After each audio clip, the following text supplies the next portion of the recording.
Alright guys, just kind of continuing the tour. Let's see some of the waterfront properties here.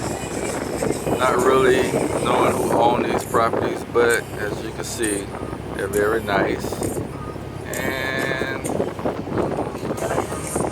just kind of give you a panoramic view of everything that I'm seeing here.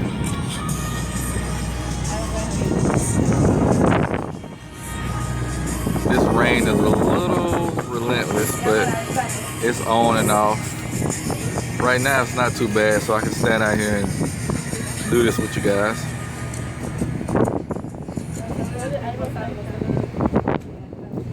Alright guys, coming over to your left hand side is going to be a small 2-story gray building next to the water with brown roof and 4 windows open in the front.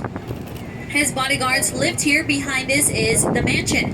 Belonged to the gangster from Chicago, the original Scarface, Al Capone. This is the oldest mansion on the island. It was built in 1922. Al Capone bought the mansion for $40,000 in 1928. From 1928 to 1947, this was his winter home. 7 of those winters he spent on another private island that are known as the prison of Alcatraz, with daily room service.